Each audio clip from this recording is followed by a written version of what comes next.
My persuasive speech is going to look into the issue of homelessness in America.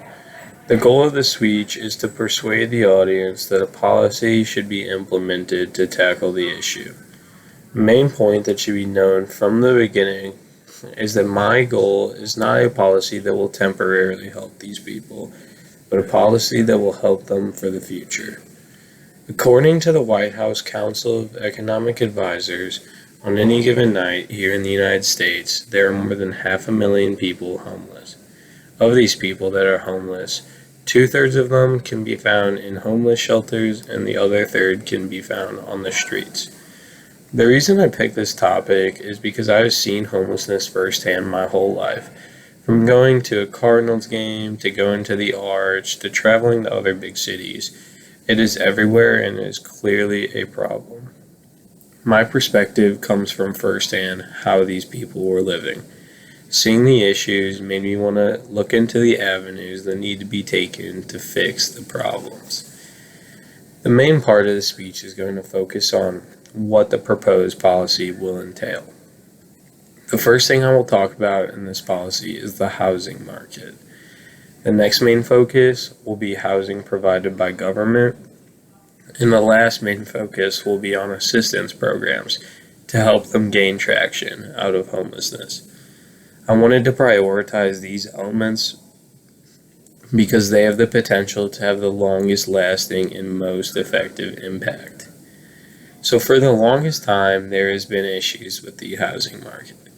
In large cities, the cost of living has been driven up, leaving low-income workers on the verge of homelessness.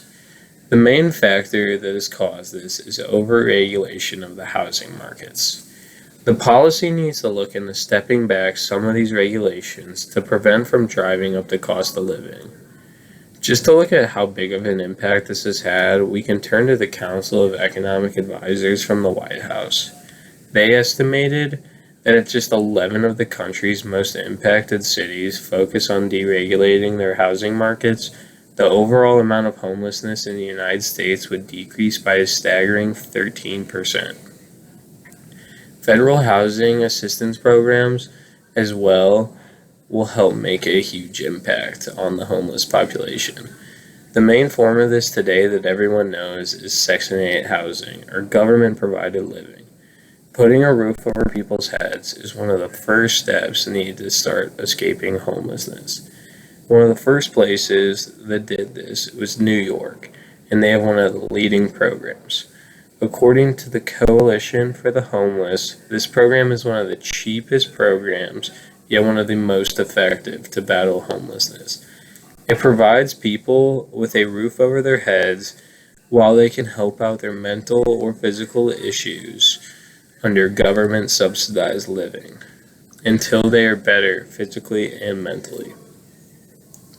And the last thing we're going to focus on is assistant programs for mental illness, addiction, and any other health issues. Many of these issues are the reason these people are homeless, and so they need to be addressed to help them return to their old lives. Many of the assistance programs are partnered hand in hand with the government subsidized living. The assistance is much more effective if they are not just going back to the streets at the end of the night, if they have a roof over their head. Overall, the goal of these assistance programs is simple. Fix physical and mental issues and put these people on a path upwards. A path where they will one day be able to get a job and maybe even support themselves. The bottom line is simple. This problem cannot continue to exist in the United States. With how developed our country is and how successful most people are, there should not be over 500,000 people living homeless every night. Also, to think that the number is probably way higher than 500,000, it is just almost impossible to get a count of this. The reason I wanted to talk about implementing this policy is because of how overshadowed the issue truly is. Our government, as well as all of us, we focus on first world problems every day, overlooking all this homelessness. Many of these people, it's not even their fault that they're homeless as they are. While we wait for a policy like this to be implemented, just know that there's still other ways to help. The National Coalition for the Homeless wants people to know that any little effort can make a difference.